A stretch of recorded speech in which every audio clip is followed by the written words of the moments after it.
We must constantly look at things in a different way.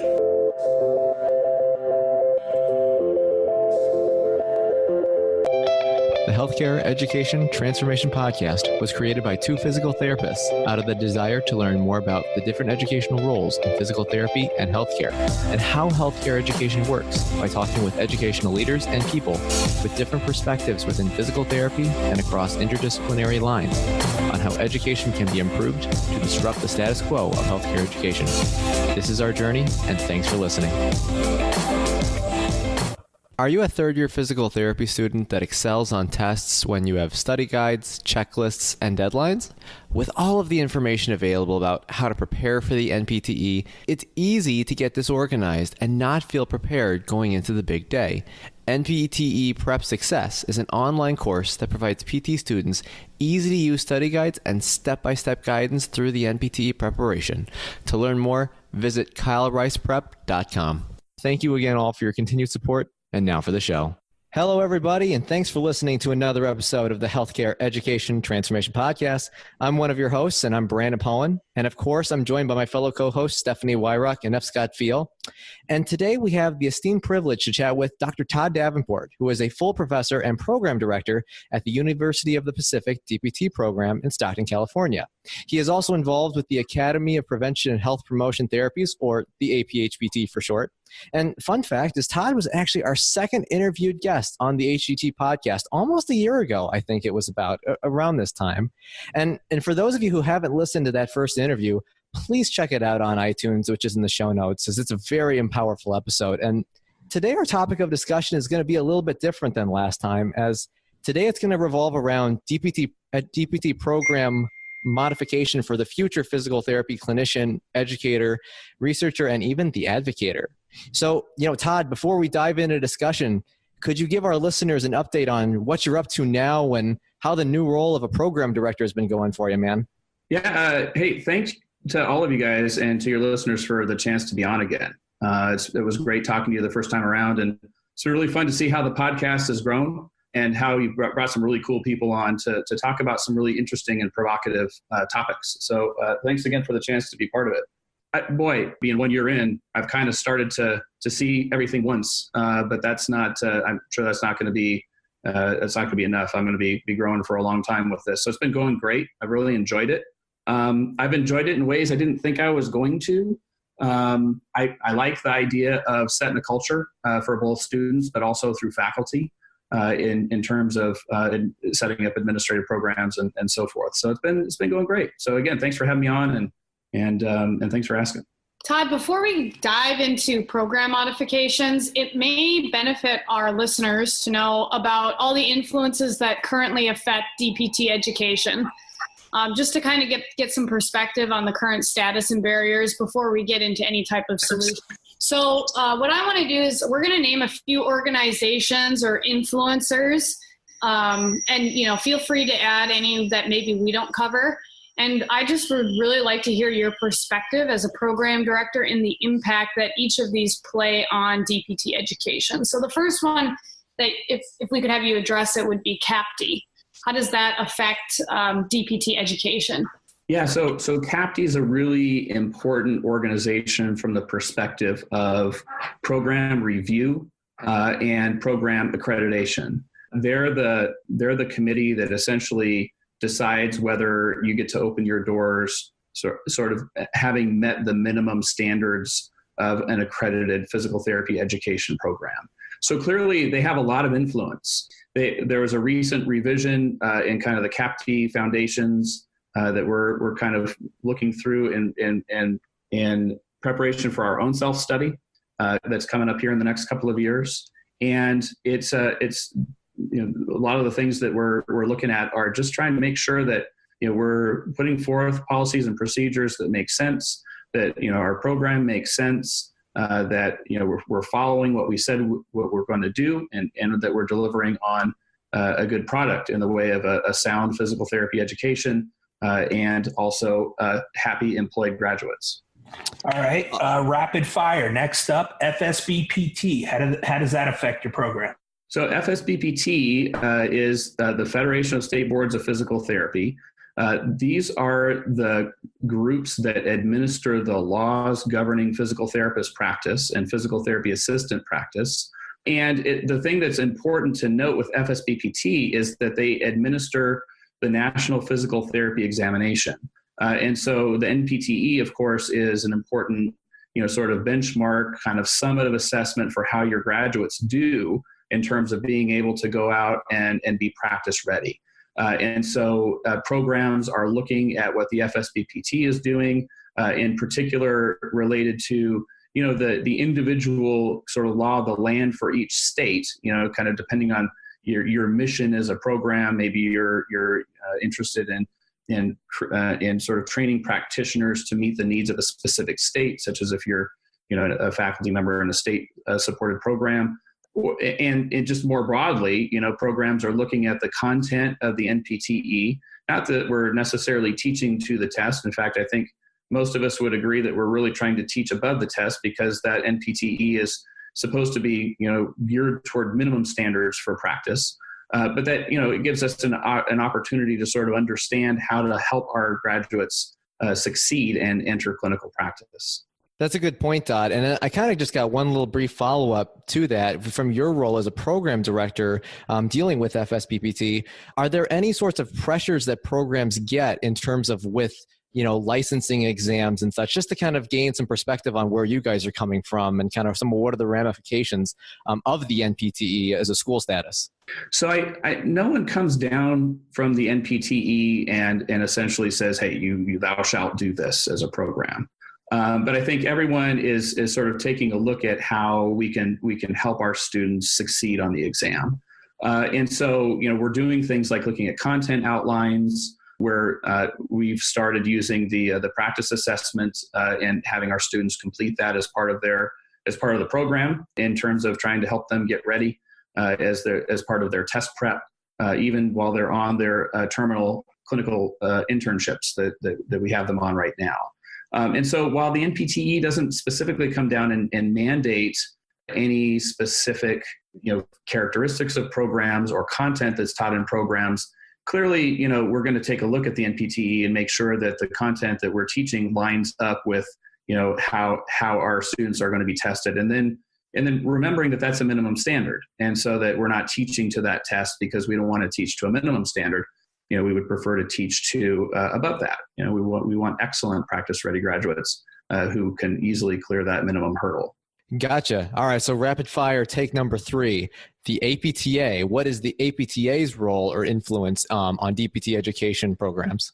So the APTA is the mothership. It's American Physical Therapy Association. It's I believe the second largest physical therapy organization in the world. And that it's exactly that. It's an organization of physical therapists and physical therapy assistants. And so it deals with practice issues. It's a membership organization. So again, it's not necessarily an organization that will come to a program and say that, again, thou shalt do this or that, but may come up with good recommendations that keep us on the cutting edge of practice and keep us on the cutting edge of research. And then also the kind of the cutting edge of advocacy. And so, again, the APTA is very important. We essentially mandate membership for our students in the APTA so that they have the experience of being members. That's not uncommon. A lot of programs are doing that now. And a lot of our faculty are sort of volunteer to be members of the APTA and serve in leadership roles. How about ACAPT and the Academy of Physical Therapy Education? How does that affect DPT education?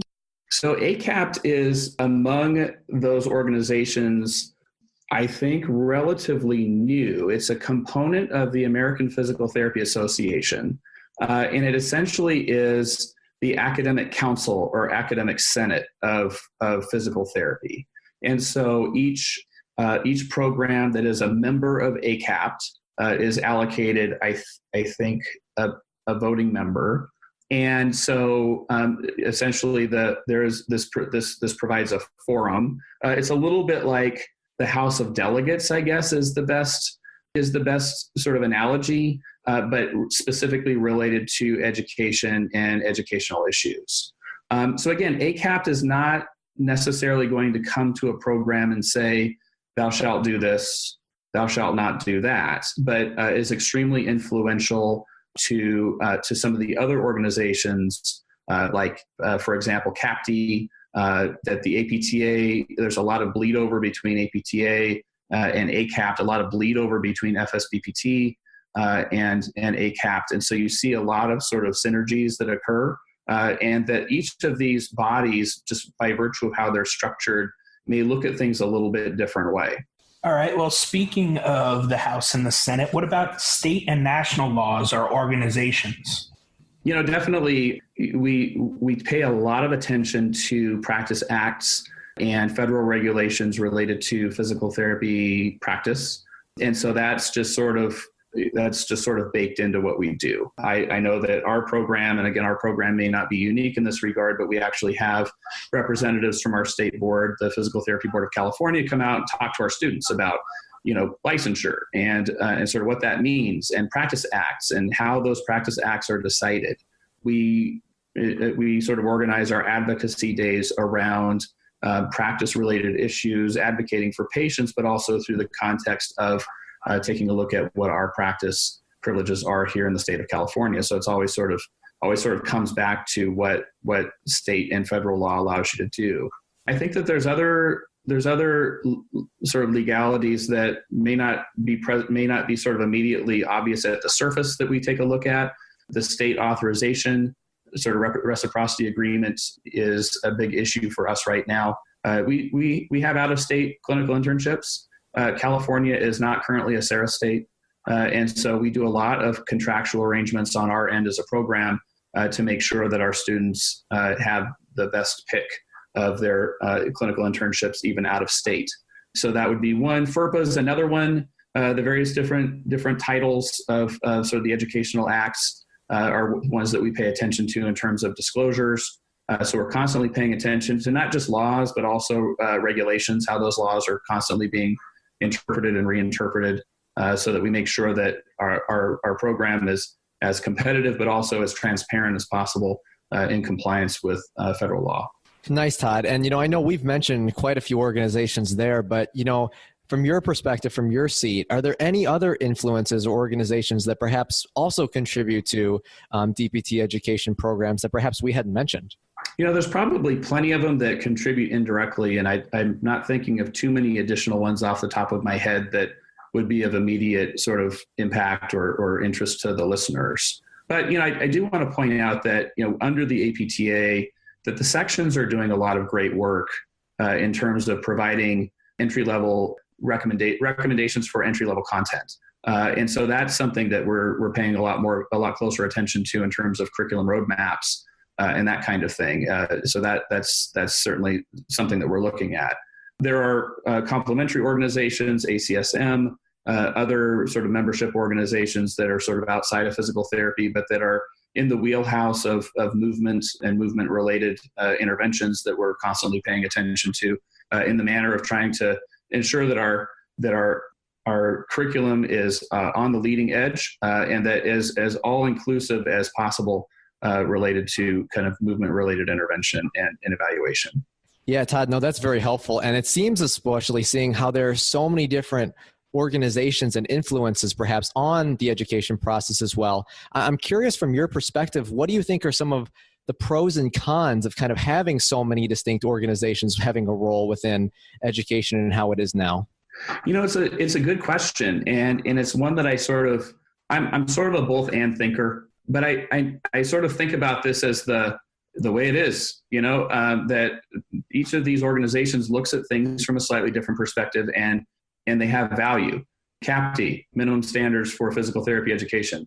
The Federation of State Boards of PT essentially is the gateway to clinical practice through the exam.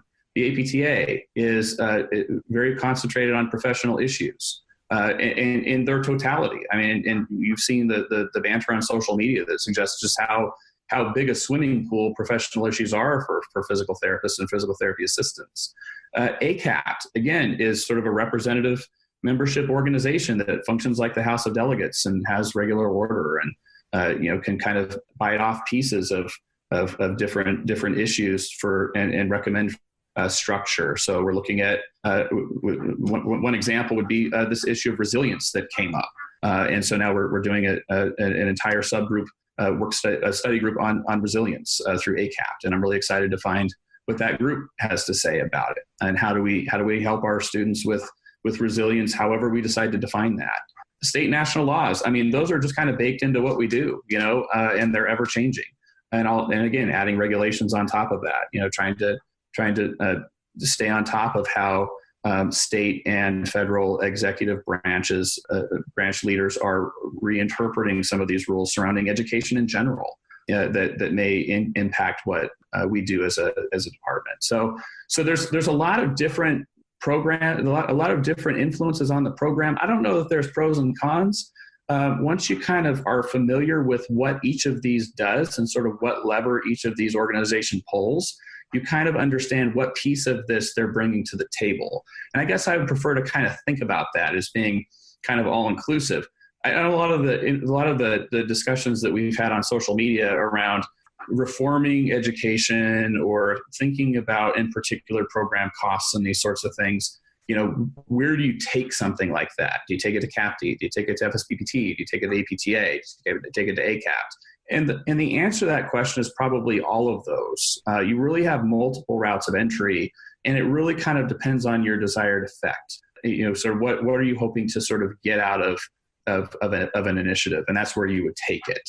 And so, the answer can be a little confusing, and it can seem like nobody cares because there are so many different organizations that don't seem like they're really doing much at any one particular time.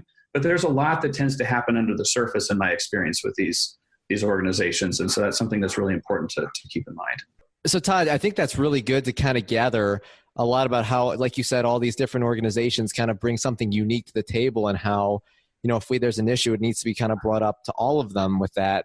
So now I'm kind of curious, now that we've kind of gathered kind of all of the influences that are going on with this, and this question is more for those within academia. So in your opinion, what is the best way for DPT education on the whole? And of course, realizing that there are innovative and progressive programs out there doing great work, what is the best way for DPT education on the whole to evolve to meet the future needs of society, to really help best prepare students for the real world? Yeah, that's the reason why I like being on this podcast, because that's an awesome question. And I'm going to try and answer it. I'm sure there are lots of right answers here. One of the things that we've been really interested in as a program since the time I've been here, and that predates me, has been this issue of concise education. That how long is long enough? How long is too long? And so I think that one of the things that I really think the academic world needs to start doing in order to meet the future needs of society is to really take a look at sort of what we're doing and how we're doing it with regard to program length. We've run a 25-month DPT program since, 2005 or 2006. So we're kind of hashtag DPT into OG. We've been doing this for a while, and we have a proven track record of outcomes.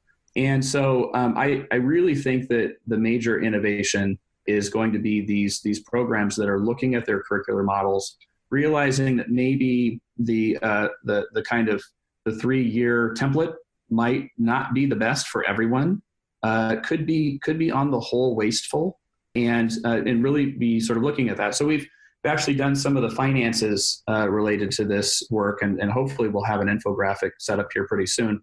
But what we found is that there are some cost advantages related to concise education, and so it's kind of easy to think about that. A shorter program would save you money, and that's intuitively obvious. But also think about the interest at repayment. In terms of, when you enter repayment, that interest will capitalize. If you're hearing that for the first time, I'm sorry, but that's sort of a brutal fact of educational finance.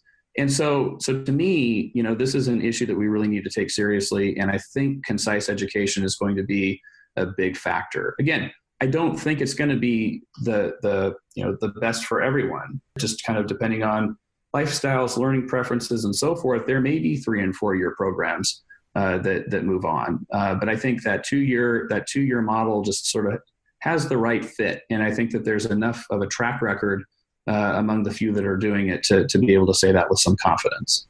So Todd, you mentioned a lot of the innovations that you're seeing is decreased length of programs. What are some examples of some innovative programs that currently exist? I know that you had mentioned that you guys do the 25-month program. Would you say that programs that are shorter are the innovative programs, or are there other innovations within DPT education as well that maybe our listeners aren't aware of? I think your listeners are pretty savvy, and so they'll find stuff out before I do. But that you know, the integration of technology into programs, of course, is quite innovative right now. It's kind of a hot topic. I'm aware of a couple of programs that have developed substantially online programs. That's pretty innovative.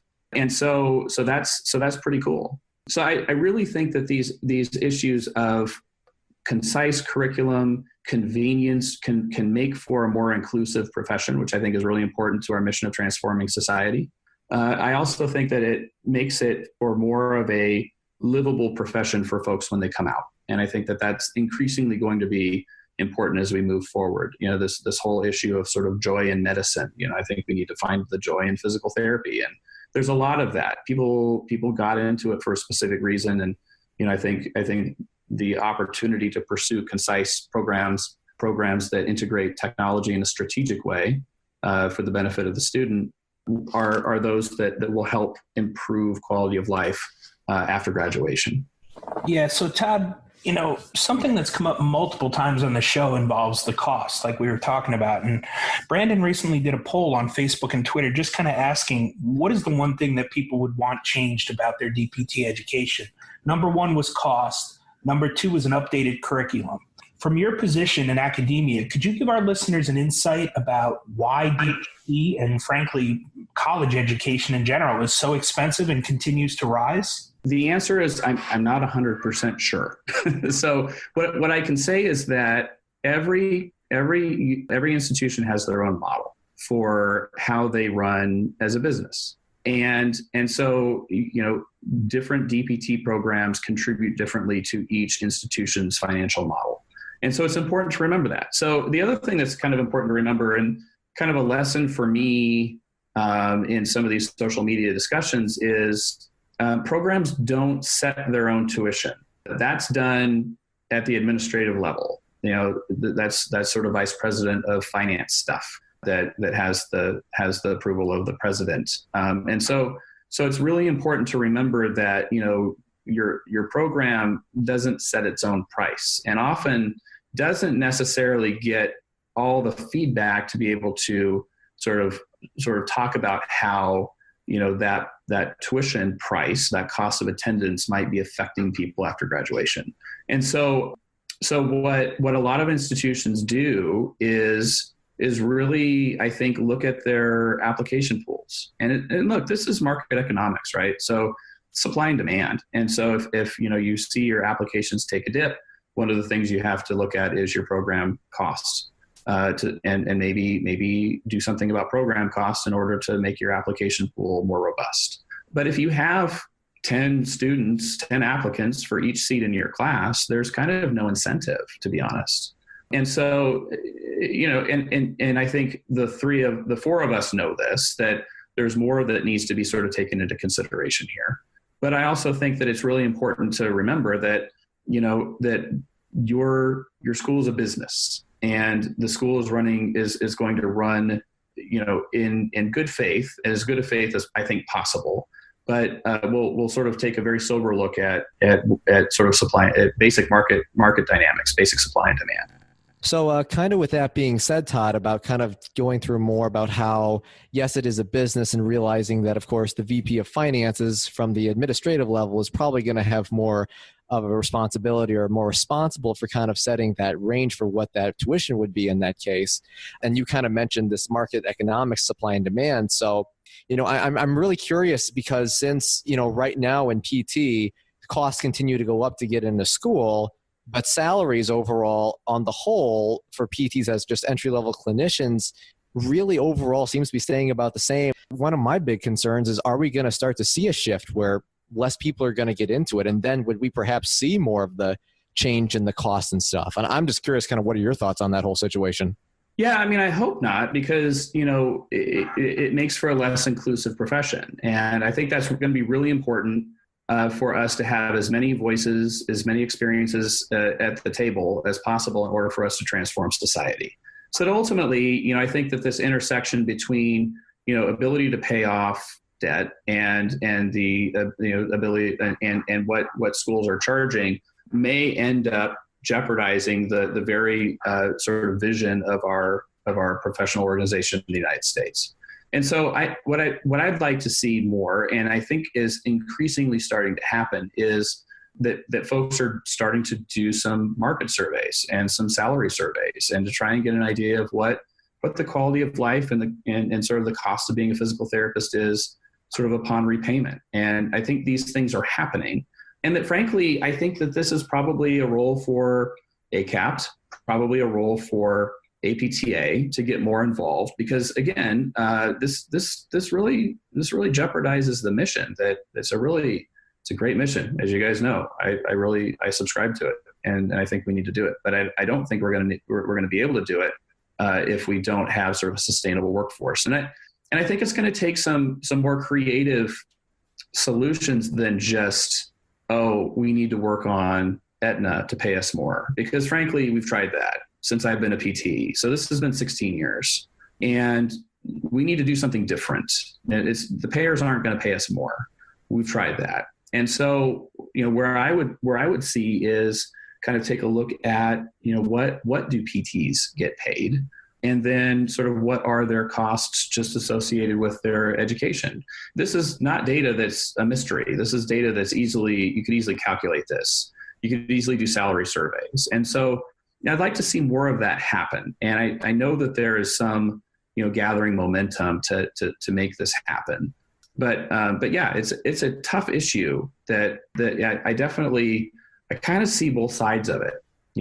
Like on the one hand, if you're a clinician and you're the only clinician in town, you can kind of charge your price, and it's up to you to make that price fair.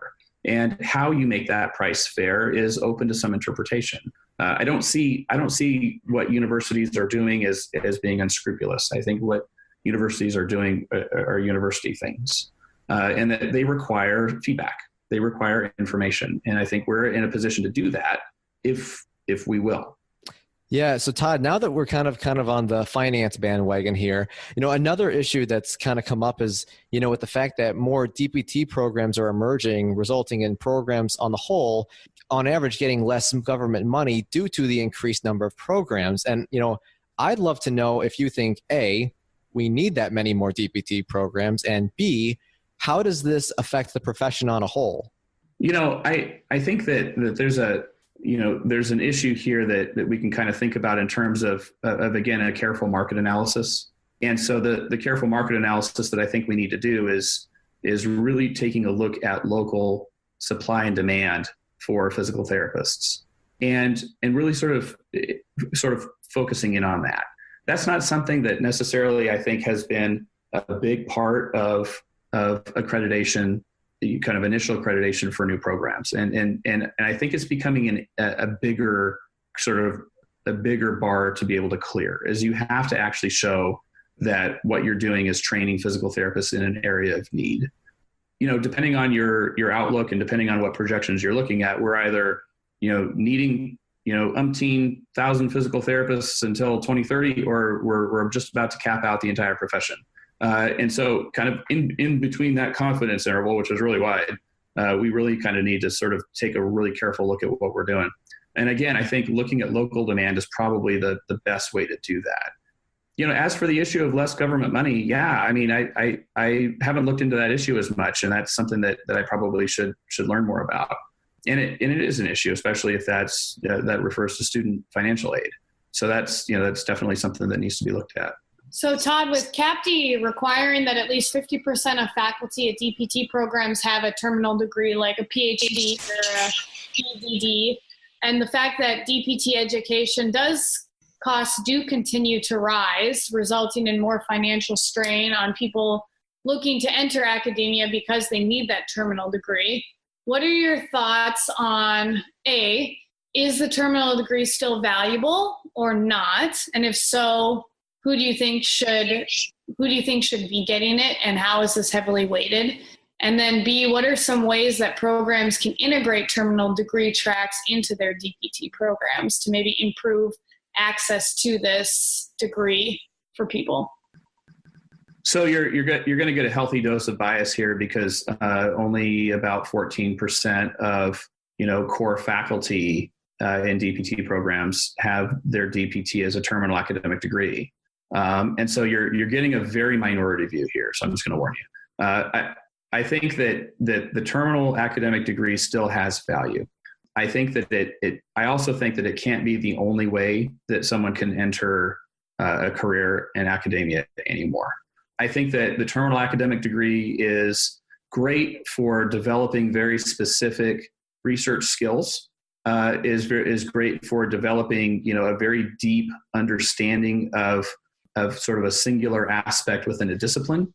I admire how people really devote themselves to understanding a methodology or understanding a specific area of science in order to achieve a terminal degree. I also don't necessarily see that the terminal degree prepares people well for things like university service. It doesn't necessarily teach you how to be a member of a university awards committee, which, because of faculty self-governance, you might be doing.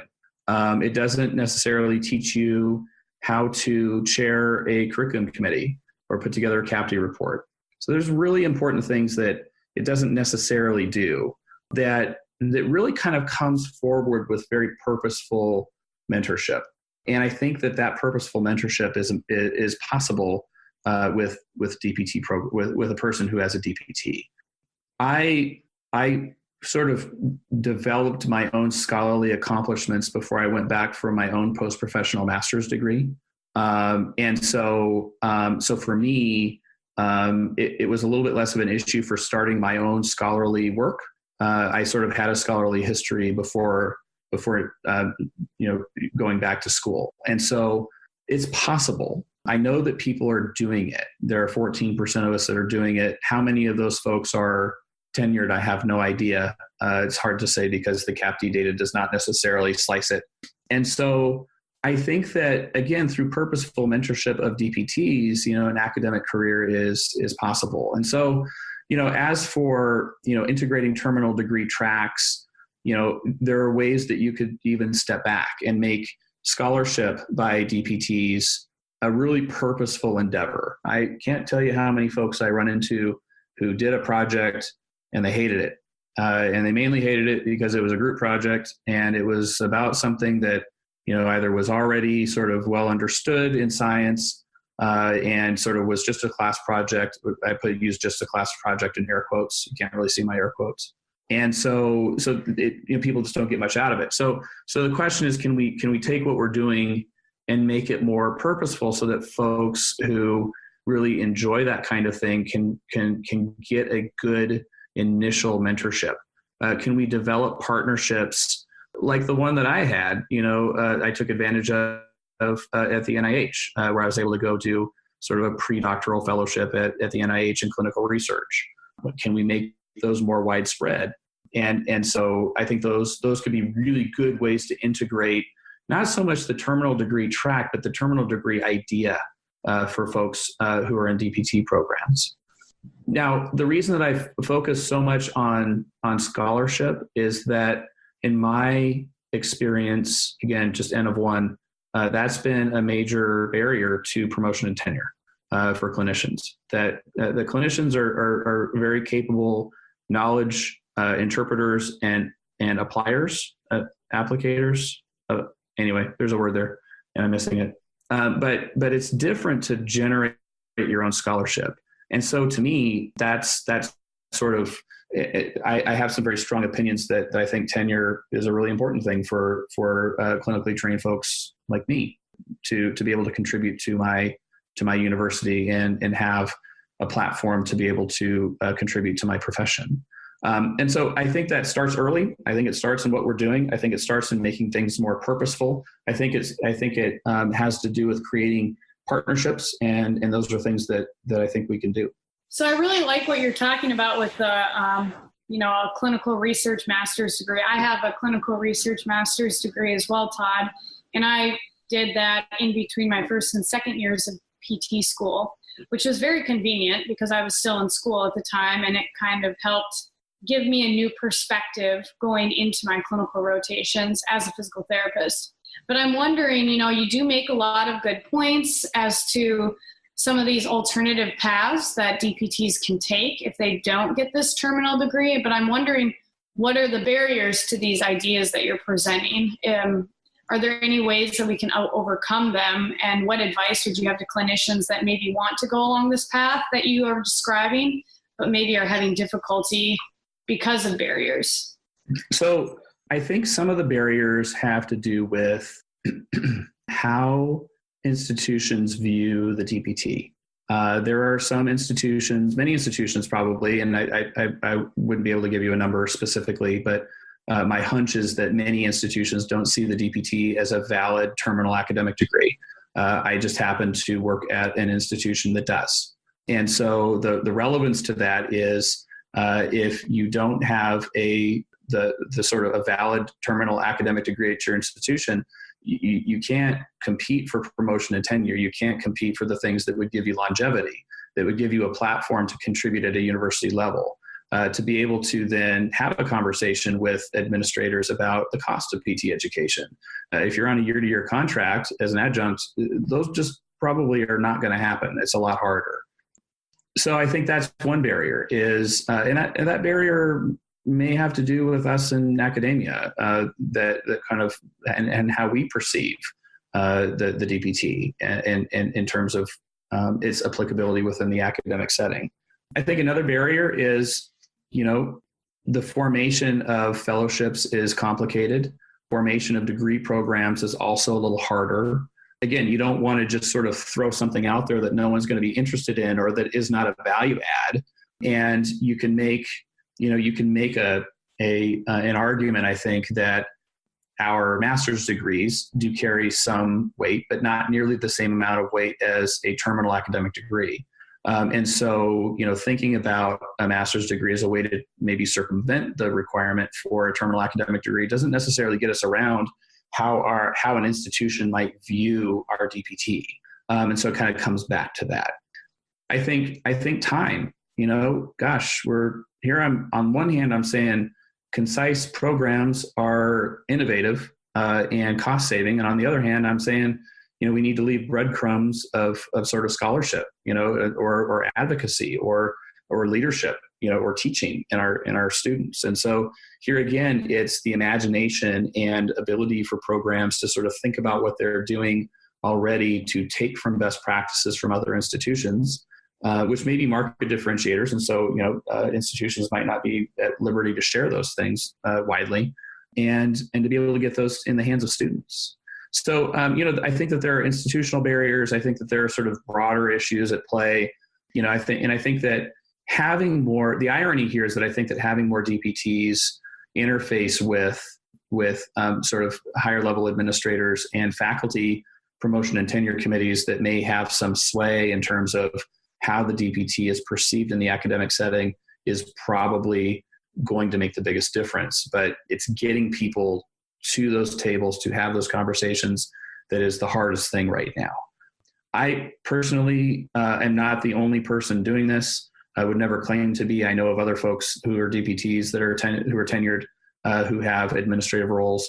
And so I'm not going to pretend I'm the only one, but I would also like for there to be a trail that other people can follow, because right now there still isn't 16 years later.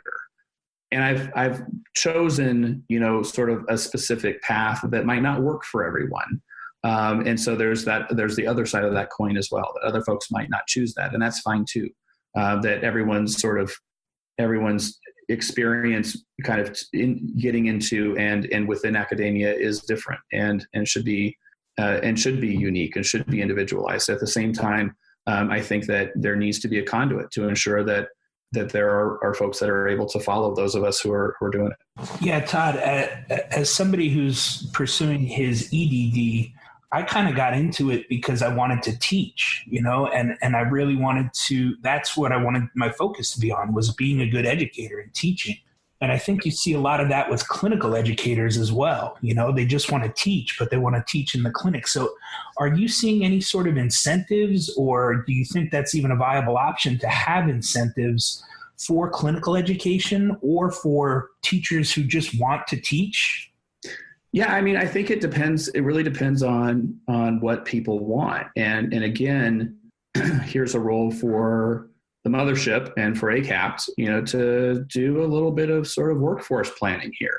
We collect this CAPT information. It's fantastic. And it would be good to maybe do a little bit deeper dive to find out sort of what are the workforce needs.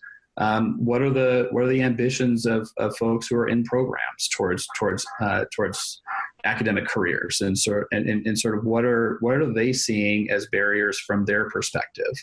Yeah, I think that we need to start listening to people more, because if you're doing a terminal academic degree to teach, it makes me sad, frankly, that we're doing this. Because if you want to teach cell biology, I would love for you to have a PhD. I'm not teaching cell biology, right?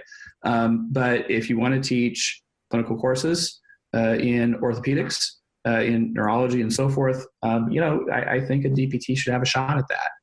If you're teaching clinically relevant applied sciences, if you're teaching, general medicine, diagnosis and screening, I think a DPT should have a shot at that.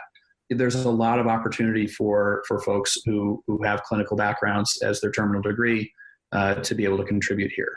And I just don't think we should be continuing to make the same mistake as costs continue to increase, to expect people to wear that cape, and be and sort of be perfect in every regard, that thou shalt have 2 terminal degrees in order to set foot in a classroom. Just doesn't seem right to me. And I can't think of another profession that does that as widely as we think that that's normal. Yeah, no, Todd, I think that's really interesting, especially to kind of hear this discussion and this topic of faculty with terminal degree then versus just DPT. And, I realize my next question here is kind of out of left field here, and there may not be any evidence on this because it might be so new, but I don't know, but I'm going to ask it anyway. I'm just curious, is there any evidence of programs that have more DPT faculty compared to having more with terminal degrees? Is there any evidence that DPT-dominated faculty outcomes in a program are different compared to those with programs that perhaps have more faculty that have terminal degree?